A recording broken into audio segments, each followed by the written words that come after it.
हाँ जी, नमस्कार आप सभी को। आप सभी का स्वागत है अपने इस YouTube चैनल एड्यूरोही पर। मैं आपका अपना विजय भारत आप सभी का स्वागत करता हूँ।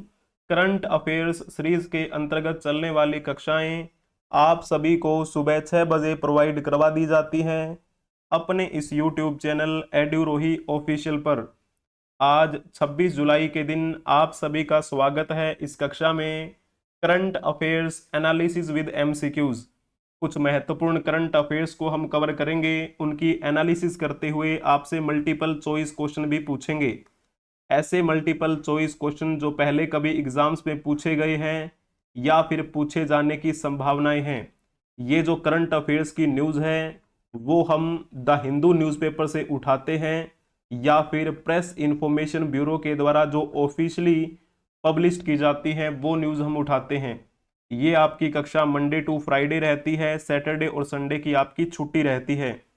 तो चलिए जी, सबसे पहले आपको बता देते हैं आज की इस कक्षा में हम क्या क्या महत्वपूर्ण न्यूज़ कवर करने वाले हैं। मंडी से कंगना रनौत के लोकसभा चुनाव को मिली चुनौती। मंडी हिमाचल प्रदेश में एक लोकसभा क्षेत्र है और वहां से भारतीय जनता पार्टी की तरफ से कंगना रनौत सांसद बनी हुई हैं, जो कि एक एक्ट्रेस भी हैं। इनके लोकसभा चुनाव को लेकर चुनौती मिली है। हाई कोर्ट ने भी नोटिस जारी कर दिया है। और कौन है वो याचिकाकर्ता, इसके पीछे की कहानी को हम समझेंगे। हिमाचल प्रदेश में कितने लोकसभा क्षेत्र हैं, विधानसभा क्षेत्र कितने हैं, उनके बैकग्राउंड को समझते हुए आपसे मल्टीपल चॉइस क्वेश्चन भी पूछेंगे। दूरसंचार सुरक्षा पैनल का गठन किया गया क्योंकि सरकार ने माना कि मई में बीएसएनएल के डेटा में सेंधमारी हुई थी और इसी वजह से दूरसंचार सुरक्षा पैनल यानी कि टेलीकॉम सिक्योरिटी पैनल का गठन किया गया है। इसके बैकग्राउंड को भी हम जानेंगे, क्या है इसके पीछे की कहानी, और आपसे मल्टीपल चॉइस क्वेश्चन भी पूछेंगे। सुंदरबन में बच्चों के डूबने की बढ़ती घटनाओं को नियंत्रित करने के लिए गैर सरकारी संगठनों ने हाथ मिलाया। सुंदरबन डेल्टा का नाम तो आपने सुना होगा। सुंदरबन डेल्टा में बच्चे डूब जाते हैं, ऐसी घटनाएं हमें बहुत सुनने को मिलती है। और उन्हीं बढ़ती घटनाओं को नियंत्रित करने के लिए जो वहाँ के एनजीओज हैं, उन्होंने हाथ मिलाकर एक साथ चलने का वादा किया है। इसके पीछे का बैकग्राउंड क्या है वो भी हम समझेंगे। सुंदरबन डेल्टा किस लिए हमारे लिए महत्वपूर्ण है, इसका क्या महत्वपूर्ण है, विशेषज्ञों का क्या मानना है इसके बारे में, वो सब बातें हम कवर करेंगे और आपसे क्वेश्चन भी पूछेंगे। अगर आपको ये कक्षा पसंद आ जाए तो कक्षा को लाइक कर दीजिएगा, अपने दोस्तों के साथ इसे शेयर भी कर दीजिएगा। अगर आपने अभी तक इस YouTube चैनल को सब्सक्राइब नहीं किया है तो सब्सक्राइब कर लीजिए, बेल आइकन बटन को भी प्रेस कर लीजिए ताकि समय से पहले आपको इस कक्षा की नोटिफिकेशन मिलती रहे। तो चलिए जी, पहली न्यूज़ की तरफ हम चलते हैं। Kangana Ranaut Lok Sabha election from Mandi challenged, high court issues notice. Mandi से कंगना रनौत के लोकसभा चुनाव को चुनौती मिली है। हाई कोर्ट ने नोटिस जारी किया है। Pleading for setting aside the election of Mrs Ranaut, the petitioner says his nomination papers were wrongly rejected by the returning officer. अभी हाल ही में 18वीं लोकसभा के गठन के लिए लोकसभा चुनाव 2024 का आयोजन करवाया गया था। पूरे भारतवर्ष में लोकसभा के चुनाव हुए। हिमाचल प्रदेश में मंडी लोकसभा क्षेत्र जो है वहां से एक एक्ट्रेस कंगना रनौत खड़ी हुई थी और वो वहां पर जीत भी गई। अब उनके लोकसभा चुनाव को चुनौती दी है एक व्यक्ति ने, जो कि कहाँ के रहने वाले हैं, किन्नौर के निवासी हैं। उन्होंने दलील देते हुए कहा कि उनके नामांकन पत्र को रिटर्निंग ऑफिसर ने गलत तरीके से खारिज कर दिया, क्योंकि उन्होंने भी नामांकन पत्र जारी किया था और वो रिटर्निंग ऑफिसर ने गलत तरीके से वापिस कर दिया। और इसी वजह से हिमाचल प्रदेश की जो हाई कोर्ट है उन्होंने बुधवार 24 जुलाई को एक नोटिस जारी किया है बीजेपी लोकसभा मेंबर कंगना रनौत को, जो कि मंडी लोकसभा क्षेत्र से सांसद हैं, ठीक है ना। अब मेन मुद्दा यही रहेगा कि ये जो चुनाव लड़ा गया उसका आधार क्या रहा, उस आधार को मायने में रखते हुए क्या इसे रद्द किया जा सकता है या फिर नहीं किया जा सकता। हालांकि अभी तक जो नोटिस जारी किया है सुप्रीम सुप्रीम कोर्ट नहीं, high court, Himachal Pradesh high court के द्वारा, और वहां के न्यायमूर्ति कौन है, ज्योत्सना रेवाल, उन्होंने कंगना रनौत को बोला है कि 21 अगस्त तक वो इस बात का जवाब दे, अपना जवाब दाखिल करें, इस बात के निर्देश इन्होंने दिए हैं, ठीक है। तो ऐसा हो सकता है कि गलत हुआ भी हो, अगर हुआ है तो वो जवाब देना पड़ेगा। तो चलिए यहाँ पर आप देख सकते हैं, ये हैं एक्ट्रेस कंगना रनौत, जिनके बारे में आप जानते भी होंगे, सोशल मीडिया पे काफ़ी एक्टिव रहती हैं। लेकिन जब आपसे पूछा जाए हिमाचल प्रदेश के बारे में, जिसे हम देवभूमि हिमाचल प्रदेश के नाम से जानते हैं, हिमाचल प्रदेश में कितनी लोकसभा की सीटें हैं और विधानसभा की कितनी सीटें हैं, ये क्वेश्चन आपको बताना है। आपके सामने 4 ऑप्शन दिए गए हैं, जल्दी से बताएंगे। अगर आपने लिखा होगा ना 4 और 68, यानी कि हिमाचल प्रदेश में 4 लोकसभा की सीटें हैं और 68 विधानसभा की सीटें हैं, तो आपने बखूबी अच्छा जवाब दिया है। 4 लोकसभा क्षेत्र में से एक जो लोकसभा की सीट है वहां पर किसने जीत हासिल की थी, भारतीय जनता पार्टी की तरफ से कंगना रनौत ने, ठीक है। जब हम इस हिमाचल प्रदेश के मैप को समझने का प्रयास करेंगे, यहां पर आप देख लीजिए ये मैप, ये जो मैप है मैंने कहाँ से उठाया है, मैप्स ऑफ इंडिया एक ऑफिशियल वेबसाइट है, वहां से उठाया है, बड़ी ही प्यारी वेबसाइट है। अगर आपको कोई मैप वहां पर देखना हो तो देख सकते हैं, हर प्रकार के मैप आपको वहां पर मिलेंगे। इस हिमाचल प्रदेश के मैप को थोड़ा सा बड़ा करने का प्रयास करेंगे, और ये जो वर्ग बांटा हुआ है किसके आधार पे बांटा है हमने, लोकसभा क्षेत्र के आधार पे ये बंटा हुआ क्षेत्र है। तो कितने लोकसभा के क्षेत्र हैं हिमाचल प्रदेश में, टोटल आपको लिख देने हैं, टोटल 4 हैं यहाँ पे। अब उन चारों में से जो मंडी क्षेत्र की हम बात कर रहे हैं, ये मंडी क्षेत्र कौन सा है, तो यहां पर ये रहा मंडी क्षेत्र, जहां से कौन है सांसद, कंगना रनौत। और इसकी अगर हम बात करें, ये जो बंटा हुआ है एरिया है, ये है कांगड़ा लोकसभा क्षेत्र। वहीं जब हम इसकी बात करते हैं, ये है आपका हमीरपुर, और यहाँ पर एक और आपको डिवाइडेशन दिखाई दे रहा होगा, शिमला। तो इस प्रकार 4 लोकसभा की सीटें हैं, चारों की चारों लोकसभा की सीटों पर भारतीय जनता पार्टी ने जीत हासिल की थी। वहीं जैसे हम अलग अलग नाम भी बताएं अगर आपको, तो आपको मंडी में तो मैंने आपको नाम बता ही दिया, कंगना रनौत, ठीक है ना। वहीं जब हम बात करें इसमें, ये जो हमीरपुर है, हमीरपुर में कौन बने हुए हैं, हमीरपुर में एक भारतीय जनता पार्टी के ही नुमाइंदे हैं जिनका नाम आपने सुना होगा, अनुराग नाम से है ना। तो उनके बारे में भी आपको पता होगा। कंगना रनौत ने किसको हराया था, कांग्रेस के एक नेता हैं विक्रमादित्य सिंह को हराया था, ठीक है। अनुराग ठाकुर है उनका नाम, जो हमीरपुर से जीत रखे हैं। और जब हम बात करते हैं शिमला के बारे में, शिमला से कौन जीते हैं, सुरेश कुमार कश्यप, सुरेश कुमार कश्यप ने शिमला लोकसभा सीट से जीत हासिल की थी। और वहीं हम जब कांगड़ा की बात कर रहे हूं, तो कांगड़ा से भारतीय जनता पार्टी की तरफ से कौन जीते थे, राजीव भारद्वाज। इस प्रकार से मैंने आपको यहां पर समझाने का प्रयास किया है, लोकसभा क्षेत्र के हिसाब से मंडी से जो सांसद हैं कंगना रनौत, उन्हीं के खिलाफ में एक याचिका लगाई गई है। याचिकाकर्ता के द्वारा उन्होंने कहा कि मैंने भी नामांकन दर्ज किया था, लेकिन रिटर्निंग ऑफिसर ने गलत तरीके से उसे खारिज कर दिया, इसके लिए कार्रवाई होनी चाहिए। हिमाचल प्रदेश के बारे में थोड़ी सी और ज़्यादा जानकारी अगर आपको बताने का प्रयास करेंगे, यहाँ पर राज्यसभा की कितनी सीटें हैं, क्या आप बता सकते हैं, तो आपको लिख देना है 3 सीटें राज्यसभा की हैं, 4 सीटें लोकसभा की है और 68 सीटें विधानसभा की हैं। ये पॉइंट आपको क्लियर हुआ। जब हम बात करें, ये जो ब्यौरा दिया गया है 10 और 90 का, ये कहाँ का है, हरियाणा का है। हरियाणा में 10 लोकसभा की सीटें हैं और 90 विधानसभा की सीटें हैं। लेकिन जब राज्यसभा की बात की जाती है तो राज्यसभा की सीटें कितनी है हरियाणा में, आपको लिख देना है 5। उसी प्रकार जब हम बात करते हैं 26 और 182 के बारे में, ये आंकड़ा कहाँ का है, तो आप लिखेंगे ये गुजरात में है।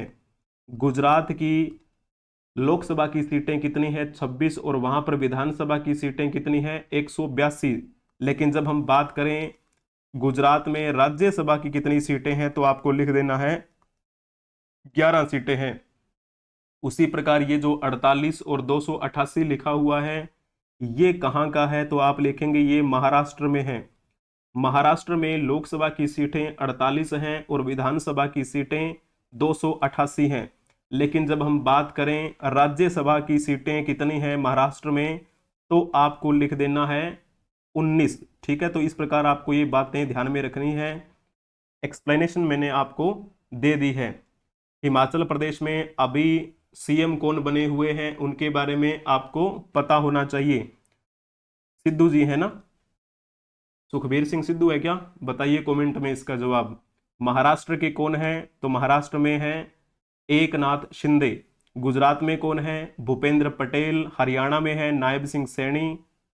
ठीक है, तो इस प्रकार आपको ये बातें ध्यान में रखनी है, अति उत्तम। चलिए जी, अब लोकसभा के चुनावों की बात हो रही थी, तो लोकसभा चुनाव 2024 में जो हुए, उनमें कितनी सीटों पर मतगणना हुई थी, यानी कि कितनी सीटों पर ये इलेक्शन हुए थे, जल्दी से आप कमेंट में बताने का प्रयास करेंगे। आपके सामने यहाँ पर ऑप्शन दिए गए हैं, जल्दी जल्दी से बताएंगे। तो इसमें अगर आपने लिखा होगा ना 543, तो आपने बखूबी अच्छा जवाब दिया है। 543 सीटों पर चुनाव हुए और उसके बाद में 18वीं लोकसभा का गठन हुआ। 18वीं लोकसभा में सदन के नेता कौन बनाए गए, तो आपको पता होना चाहिए सदन के नेता यानी कि हमारे भारतीय प्रधानमंत्री श्री नरेंद्र मोदी हैं। जब हम बात करें लोकसभा सदन में नेता प्रतिपक्ष कौन है, यानी कि विपक्ष के नेता कौन है, तो श्री राहुल गांधी हैं। वहीं जब हम बात करें इस 18वीं लोकसभा के अध्यक्ष की, तो इस 18वीं लोकसभा के अध्यक्ष की भूमिका कौन निभा रहे हैं, ओम बिरला। ओम बिरला 17वीं लोकसभा में भी अध्यक्ष की भूमिका में थे और अब दोबारा से वो अध्यक्ष के रूप में चुने गए हैं। ये पॉइंट आपको पता होना चाहिए 18वीं लोकसभा के बारे में। ठीक है, तो चलिए एक क्वेश्चन अगर और आपसे पूछा जाए कि लोकसभा का कार्यकाल कितना होता है, यानी कि अगर कोई लोकसभा सांसद बन जाता है तो वो कितने साल तक बना रहता है, 5 साल तक बना रहता है, क्योंकि हर 5 साल में लोकसभा के चुनाव होते हैं। जैसे 2014 में हुए थे, 2019 में लोकसभा के चुनाव हुए और अब 2024 में लोकसभा के चुनाव हुए। 2024 के बाद में 5 और जोड़ दीजिए, 2029 में होंगे।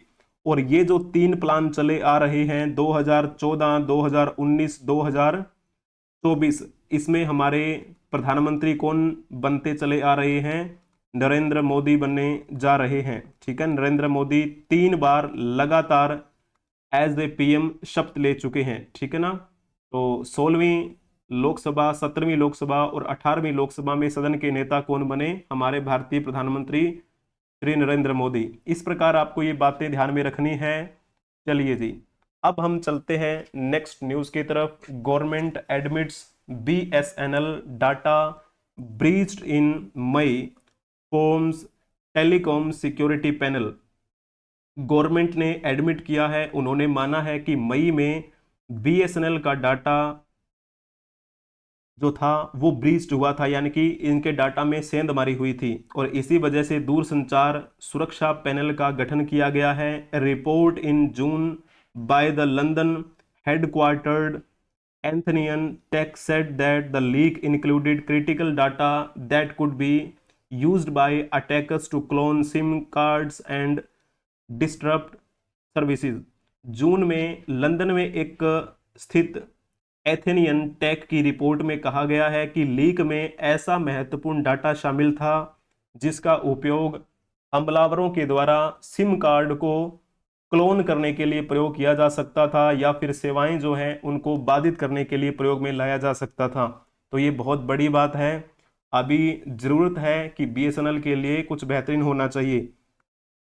The union government confirmed A data breach BSNL system, saying that the breach was reported on May 20। तो 20 मई को ये सेंधमारी की सूचना दी गई थी। अभी वर्तमान में संचार राज्य मंत्री हैं चंद्रशेखर पेम्मासानी। तो चंद्रशेखर पेम्मासानी है ना, जो उन्होंने कहा कि बुधवार को कांग्रेस सांसद अमर सिंह द्वारा लोकसभा में पूछे गए एक प्रश्न के लिखित उत्तर में उन्होंने बताया। ठीक है, भारतीय कंप्यूटर आपातकालीन प्रतिक्रिया दल 2024 को बीएसएनएल में संभावित घुसपैठ और डेटा सेंधमारी की सूचना दे दी थी उन्होंने। तो नॉर्मल सी बात है, संचार राज्य मंत्री कौन है वर्तमान में? चंद्रशेखर पेम्मासानी। बीएसएनएल के बारे में तो आपको कई दिनों से न्यूज दिखाई दे रही होगी, सोशल मीडिया पर मीम्स भी बन रहे हैं कि समय चाहे किसी का कितना भी बुरा हो, लेकिन एक समय ऐसा आता है जब सब कुछ बदल के रख सकते हैं हम। और बीएसएनएल को ध्यान में रखते हुए वो मीम्स बनाई जा रहे हैं। जियो, एयरटेल और वोडाफोन आइडिया की जो कंपनियां हैं, टेलीकॉम कंपनियां, उन्होंने अपने रिचार्ज प्लान्स की कीमतों में इजाफा कर दिया। और ये जो बीएसएनएल है, जो कि एक सरकारी टेलीकॉम कंपनी है, इसने अपने रिचार्ज पोर्टफोलियो में कोई भी बदलाव नहीं किया। अब बीएसएनएल के प्लान्स सबसे सस्ते टेलीकॉम ऑप्शन हैं, जिन्हें आप भी ट्राई कर सकते हैं। और कई ऐसी न्यूज़ देखने को मिली है कि लोग अपनी जो सिम है वो बीएसएनएल में पोर्ट करवा रहे हैं, चाहे वो प्रीपेड की बात हो चाहे पोस्ट पेड की बात हो। दोनों ही प्लान्स को बाकी कंपनियों ने अपडेट कर दिया है, लेकिन बीएसएनएल ने कोई भी अपडेशन इसमें नहीं की है। तो अगर आपसे पूछा जाए कि बीएसएनएल का हेडक्वार्टर कहाँ पे बना हुआ है, तो आप कहेंगे कि नई दिल्ली में बना हुआ है। ठीक है, लेकिन जब आपसे ये क्वेश्चन पूछा जाए कि बीएसएनएल, जिसे हम हिंदी में कहते हैं भारतीय संचार निगम लिमिटेड, तो इसकी स्थापना कब हुई थी, इस क्वेश्चन का आप जवाब देने का प्रयास करेंगे जल्दी से। भारत संचार निगम लिमिटेड, इसको हम शॉर्ट फॉर्म में बीएसएनएल कह देते हैं, इसकी स्थापना कब हुई थी, जल्दी जल्दी से बताने का प्रयास करेंगे। अगर इसमें आपने लिखा होगा 15 सितंबर 2000, तो आपने बखूबी अच्छा जवाब दिया है। भारत सरकार ने इसे कब अपने हिस्से में लिया था, क्योंकि ये भारत सरकार के संचार मंत्रालय के स्वामित्व के अंतर्गत आता है, और 1 अक्टूबर 2000 को भारत ने इसे अपने स्वामित्व के अंडर में लिया था। जब हम बात करते हैं इसके अध्यक्ष कौन होते हैं, तो कोई वित्त सेवा कैडर के अगर कोई सिविल सर्वेंट होंगे तो वो इसके अध्यक्ष की भूमिका निभा रहे होते हैं।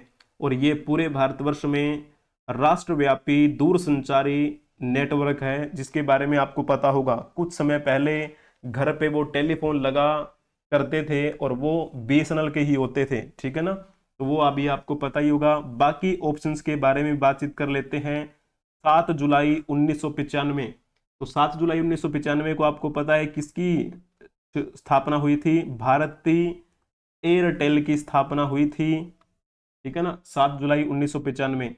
15 फरवरी 2007 की बात करते हैं, तो इस दिन आपको पता है जियो की स्थापना हुई थी। जियो की सिम बड़ी प्रसिद्ध हो रही है आजकल, तो जियो ने अपना रिचार्ज भी महंगा कर दिया है, इसीलिए लोग अल्टरनेट ढूंढने का प्रयास कर रहे थे और वो बीएसएनएल की तरफ भाग रहे हैं, है ना। तो जियो बड़े काफी लंबे समय के बाद आया, लेकिन इसने बाकी कंपनियों को पछाड़ दिया। पहले तो जियो ने मुफ्त में ये सभी को कहा कि हाँ कोई दिक्कत नहीं है, आप 3-3 महीने तक चलाइए, कोई पैसा नहीं लगेगा। लेकिन जब सभी ने अपनी सिम जियो में पोर्ट करवा ली, मोबाइल भी क्या है अपने बढ़िया ले लिए, तब इन्होंने अपना रिचार्ज भी महंगा कर दिया। अब एक नई स्कीम जियो लाया हुआ है कि अगर आपके पास 5G का फोन है, तो आप अगर रिचार्ज करवाएंगे तो आपका रिचार्ज का जो रेट है वो तो 4G का ही लगेगा, लेकिन 5G में आपके लिए फ्री रहेगी सुविधा। 5G जब रेंज आ जाएगी तब आपका कोई भी डाटा यूज नहीं होगा 4G वाला, यानी कि फ्री वाला सिस्टम।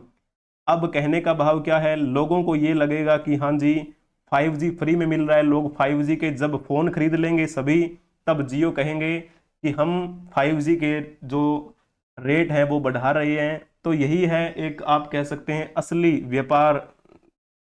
इसी वजह से तो 2007 में आने के बाद भी इन्होंने बाकी कंपनियों को पीछे पछाड़ भी दिया। 31 अक्टूबर 2018 को एक बात हमें देखने को मिली थी। इस समय दो कंपनियां एक साथ मर्ज हुई थी। एक का नाम था पहले वोडाफोन इंडिया, है ना, और वोडाफोन इंडिया के साथ किसने हाथ मिला लिया था? आइडिया सेल्यूलर ने। और इस गठबंधन के बाद में एक नया नाम रखा गया, और वो नया नाम क्या रखा गया फिर? VI, वोडाफोन आइडिया, है ना। तो VI के नाम से आप इसे जानते होंगे। और फिर इसे रीब्रांडेड कब किया गया था? सितंबर 2020 की बात है जब इसे रीब्रांडेड कर दिया गया था। तो इस प्रकार आपको ये बातें जो है वो ध्यान में रखनी है इनसे संबंधित। चलिए जी, अब हम चलते हैं नेक्स्ट न्यूज की तरफ।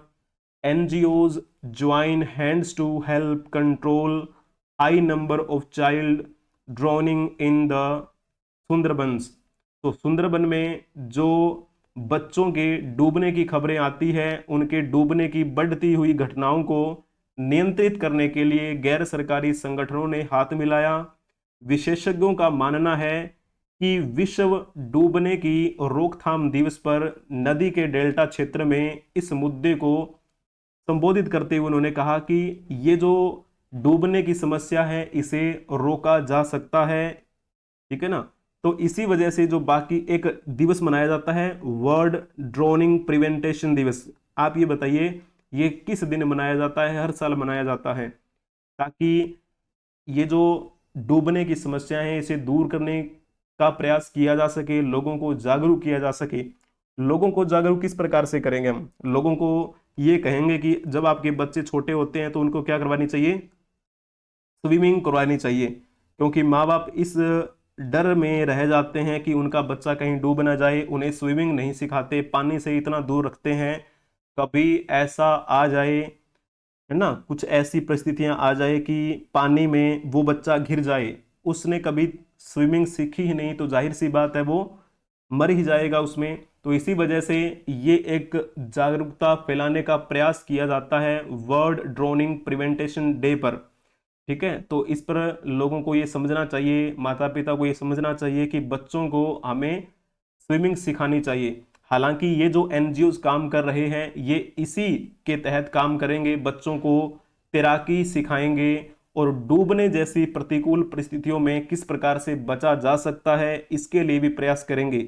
2 तालाब आधारित स्विमिंग पूल भी इन्होंने खोले हैं ताकि बच्चों को ये स्विमिंग सिखाई जा सके। इसमें सुंदरबन वेस्ट बंगाल में है, आपको पता ही है इसके बारे में। और इसके जो भी निवारक उपाय हो सकते हैं वो ये सब एक साथ आके करेंगे। यहाँ पर ये देख सकते हैं सुंदरबन डेल्टा की तस्वीरें कुछ ऐसी हैं। मान के चलो बच्चा यहाँ पर अगर फंस जाए, उसको तैरना नहीं आता, जाहिर सी बात है वो डूब जाएगा। अब ये जो NGOs हैं वो प्रयास कर रहे हैं कि किस प्रकार से उन्हें तैराकी सिखानी है।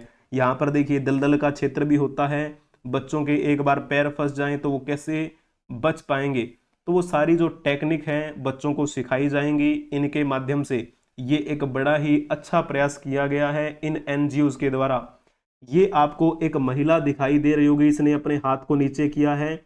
यहाँ पे क्या है, आप कह सकते हैं एक बच्चे का पुतला सा बनाया है, और उस बच्चे पर ये एक्सपेरिमेंट इस मायने में कर रहे हैं कि CPR कैसे दिया जाता है अगर कोई बच्चा डूब गया है पानी में और उसकी सांस रुक जाए, तो उसे CPR कैसे देंगे।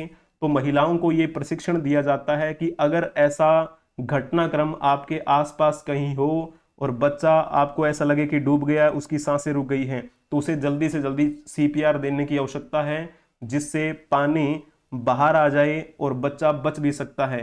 तो ये अगर हम कहते हैं ना कि हमें अगर बदलाव करना है तो व्यक्तिगत होना चाहिए बदलाव, तो ये है कि हम प्रयास कर रहे हैं। देखो कितना बढ़िया इनके द्वारा किया गया प्रयास है। हमें अपने स्तर पर भी प्रयास करना चाहिए, तभी हम कह सकते हैं कि हमें परिवर्तन चाहिए, ठीक है।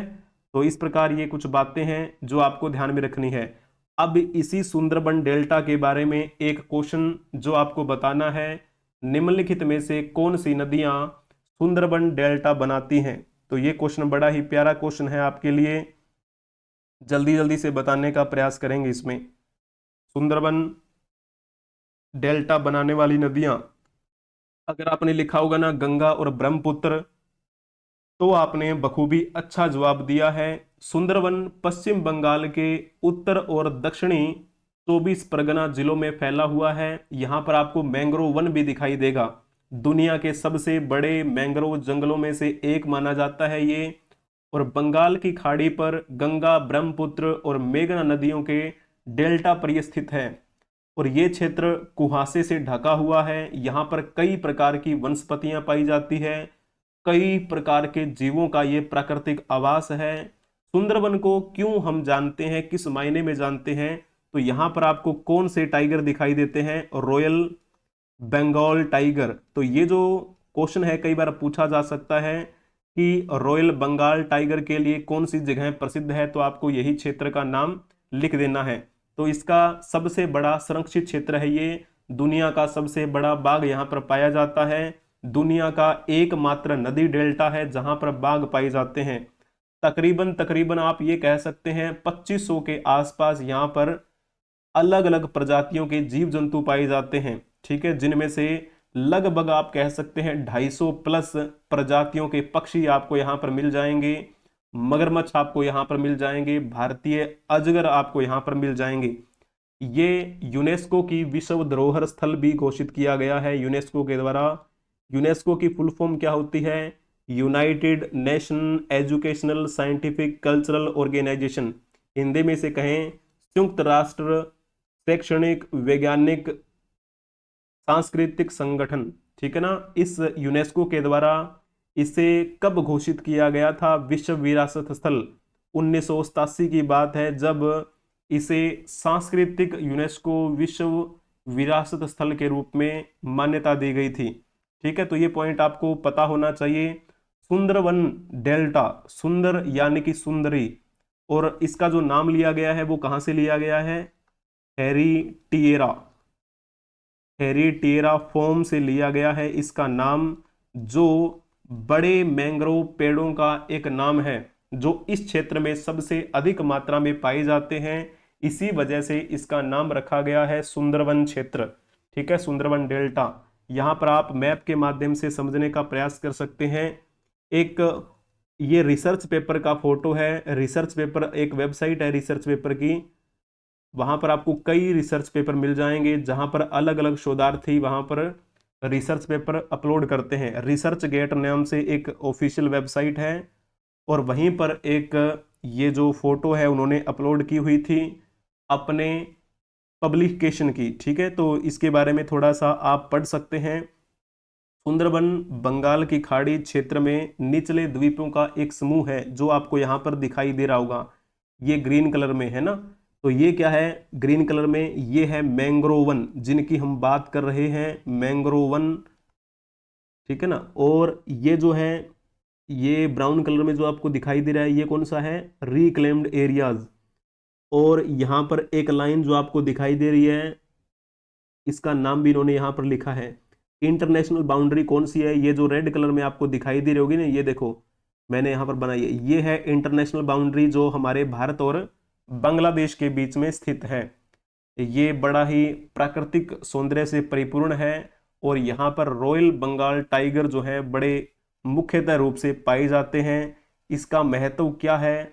मैंग्रोव पारिस्थितिकी तंत्र, जो कि आप कह सकते हैं बहुत सही प्रजातियों के जीव जंतुओं के लिए एक स्थान है, जिसमें मगरमच्छ, water monitor lizard, Ganga dolphin और रिडले कछुए जैसी दुर्लभ प्रजातियां भी यहाँ पर पाई जाती हैं। तो ये जो पॉइंट है वो आपको ध्यान में रखना चाहिए। ठीक है, इसके बारे में और भी बातें आप कवर कर सकते हैं, और भी बातें आप पढ़ सकते हैं, इसमें कोई भी दोहराई नहीं है। ठीक है जी, ये हुई हमारी बातें कवर। अगर आपको ये कक्षा पसंद आई है तो कक्षा को लाइक कर दीजिए, अपने दोस्तों के साथ इसे शेयर भी कर दीजिए। अगर आपने अभी तक इस YouTube चैनल को सब्सक्राइब नहीं किया है तो सब्सक्राइब कर लीजिए, बेल आइकन बटन को भी प्रेस कर लीजिए ताकि समय से पहले आपको इस कक्षा की नोटिफिकेशन मिलती रहे। आपको इस कक्षा की PDF टेलीग्राम चैनल पे मिल जाएगी, आपको किसी प्रकार की चिंता करने की आवश्यकता नहीं है। और जो भी कोई नई वीडियोस होती हैं, शॉर्ट वीडियोस जो हम बनाते हैं मल्टीपल चॉइस क्वेश्चन को ध्यान में रखते हुए, उन वीडियोस के लिंक भी आपको डिस्क्रिप्शन में प्रोवाइड करवा दिए जाते हैं। और साथ में ये टेलीग्राम चैनल जो है वहाँ पर भी आपको कई वीडियोज़ के लिंक देखने को मिलेंगे। ये तो बात हुई यूट्यूब की और यूट्यूब के साथ में टेलीग्राम की। इसके अलावा आप हमें अलग अलग सोशल मीडिया प्लेटफॉर्म के माध्यम से संपर्क कर सकते हैं, जैसे कि फेसबुक हुआ, Instagram, Twitter, x, WhatsApp channel, जोश, हिप्पी, मौज, शेयर चैट एटसेट्रा। बने रहने के लिए आप सभी का धन्यवाद। हम मिलेंगे नेक्स्ट क्लास में। Thank you for watching. Like, share and subscribe. बने रहिए हमारे साथ एड्यूरोही ऑफिशियल के साथ। हम मिलेंगे नेक्स्ट क्लास में, तब तक के लिए हंसते रहें, मुस्कुराते रहें, पढ़ते रहें, खेलते रहें और खिलखिलाते रहें। जय हिंद, जय भारत, वंदे मातरम।